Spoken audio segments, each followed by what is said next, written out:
At the beginning of this story, we are shown that a man dressed in painter's clothes calmly enters the main hall of a bank without any rush and moves forward like an ordinary person. He goes straight to the counter, stops there and places his tool bag down. Opening the bag, he takes out 2 large torches and places them on the counter as if he has come to do routine work. The customers and employees inside the bank remain busy with their own tasks. Someone is depositing money, someone is filling out a form, and someone is working on a computer. That is why no one pays attention to the man. He picks up one torch and points it toward the nearby camera, holding it there for a few seconds. Then he lifts the second torch and turns it toward another camera, causing the surveillance system to slowly shut down. Due to the infrared light, all the cameras stop working one by one. Nothing gets recorded on the screen, but no one inside the bank realizes this change. At the same time, 3 more men wearing painter's clothes enter the bank from outside. They are carrying tools and, without speaking, understand each other's gestures and move directly toward the door. Together, the 4 men lock the bank door from the inside. The sound of the lock is faint, but it catches the attention of the security guard, who tries to understand the situation. As the guard steps forward to speak, a man comes up behind him and presses a gun against his back. The guard immediately falls silent and freezes. After this, the robbers order everyone to sit on the floor and clearly warn them not to press any alarm button. Everyone inside the bank follows the orders without question. In less than 5 minutes, the entire bank comes under the robbers' control. Customers and employees sit in one place, and no one dares to move because the situation has completely changed. After some time, a police officer passing outside the bank stops because he sees white smoke coming from inside. He is about to raise his radio when the door opens. A gunman comes out and warns the officer that there are multiple hostages inside and that everyone will be killed if anyone enters. Saying this, he goes back inside. Soon, the police surround the bank from all sides and set up barricades. SWAT and patrol police arrive at the scene, and the entire area is sealed.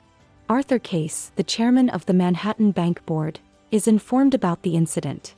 Money is not a problem for him, but this branch is very important to him, so he keeps a close watch on the situation. Negotiation expert Keith is immediately called and arrives outside the bank with his team.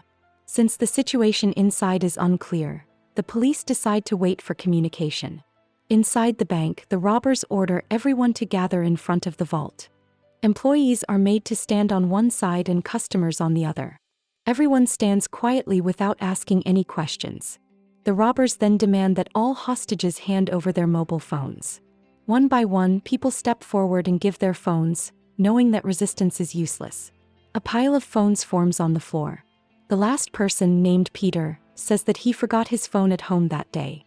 Hearing this, the robbers give him a chance to reconsider, but he sticks to his statement.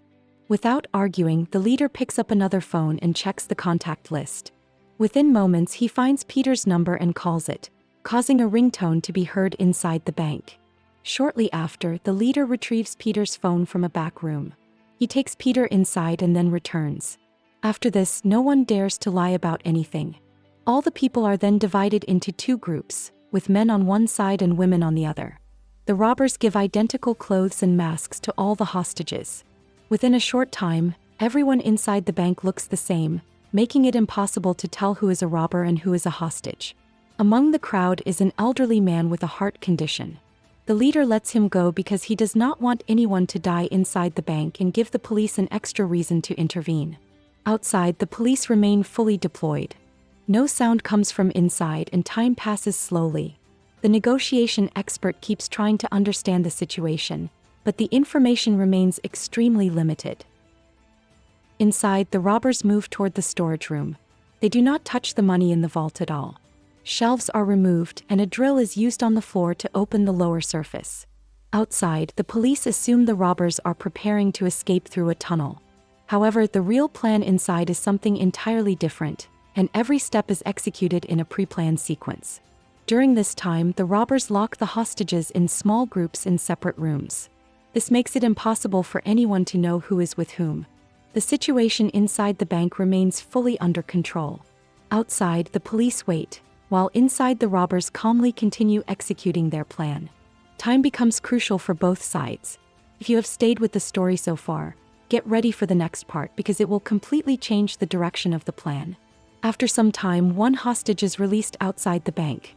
A metal box is strapped to his body, making the police immediately alert. The box is carefully examined to ensure it contains no explosives. After inspection, the man is taken away safely and questioned. He provides no useful information, but inside the metal box, a piece of paper is found listing the robber's demands.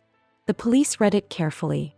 The note demands 2 buses to transport hostages and a fully fueled airplane ready for immediate takeoff. It also warns that if the demands are not met, the bank and hostages will be harmed. The situation becomes even more complex for the police. Arthur Case does not agree to these demands. He wants to stall for time and see who can endure the pressure longer. Shortly afterward, the robbers come outside themselves. Both sides know that no gunfire will occur at this moment. They hand over a note stating that the hostages need food and then go back inside. The police immediately prepare food and water and plan to install recording equipment to listen to conversations inside. After delivering the food, voices are heard through the listening devices, but the language is unclear. After much effort, it is identified as Albanian, but no one present understands it properly. Eventually, it is discovered that the voices were recorded radio broadcasts, deliberately used to confuse the police. Inside, the robbers continue moving hostages between rooms. Everyone's contact keeps changing, making identification impossible. A female thief disguises herself as a hostage and moves to another room. All hostages are blindfolded, completely eliminating recognition. If you are paying attention, the next move reveals the real target. The robbers reach Arthur Case's private safe, where they find crucial documents and valuable diamonds worth far more than cash. They leave the money untouched and take only what the entire plan was built for. The city mayor arrives, and a woman named Madeline demands to join the operation directly. Keith finds this strange but is ordered not to question it. Madeline reminds Keith of his pending promotion and unresolved cases, leaving him no choice but to agree. As evening approaches, the robbers create a large pit in the floor, not for escape but for another objective. Madeline enters the bank and offers reduced punishment and money in exchange for no harm, but the leader reveals Arthur Case's documents, proving he holds the real power. Madeline leaves, assuring only that no hostages will be harmed. The next day, Keith realizes the robbers needed time from the start. He changes strategy and claims the plane is ready but insists on seeing the hostages.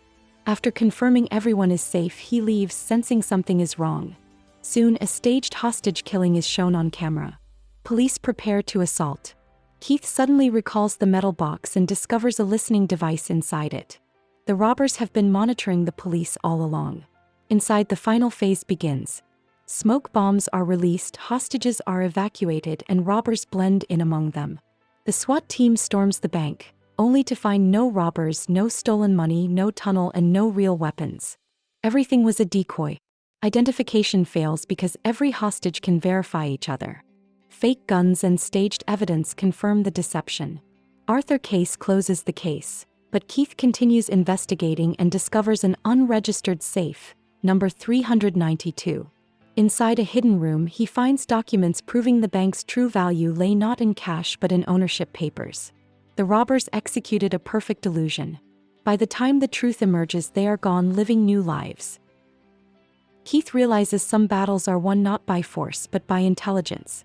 This robbery was never about money or weapons but about the power of the mind. If this story made you think, share your opinion, because such stories stay alive only when discussed. And don't forget to subscribe so more stories like this can reach you. Subscribe to movoreel, where every movie tells its story again.